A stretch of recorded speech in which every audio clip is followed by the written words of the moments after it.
Judy was invited to participate in the Olympic Games, but the coach wouldn't let female swimmer move around on the ship, and they could only race using the breaststroke. This was because the coach had once challenged the English Channel 21 times using the same stroke. The stroke I used to swim the English Channel 21 times. Did you ever make it across, Mr. Wolf?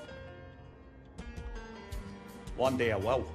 Judy boarded the ship heading to the Olympics, but she had no idea the unfair treatment that was about to come. On the ship, male athletes had the freedom to move around, while Judy and the other women were stuck in the cabin. They hadn't trained for a whole week. The coach's excuse was it was for the girls' safety. Judy looked at the male athletes training freely and felt envious.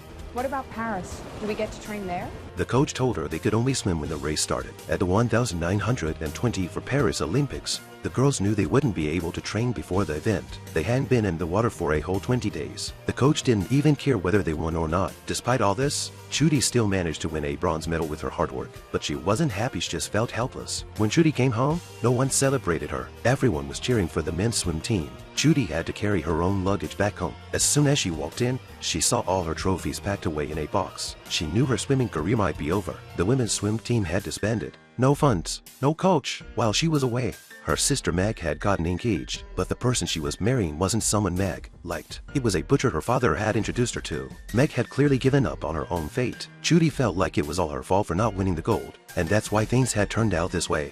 Do you think people around here care if you win or lose? Two girls from the butcher shop? We can't win. People, they don't want us to be heroes. They don't want us to be anything. Meg had to accept it, but to Judy, her sister Meg was a hero. Judy slowly began to accept her current life, until one day, a few girls came to see her. They told her they were only allowed to learn swimming because of her. The girls said they hoped one day they could be like Judy. Their words made Judy think. She saw how the girls were forbidden from swimming just because they showed a bit of leg. She watched the film and made up her mind. She was going to challenge the English Channel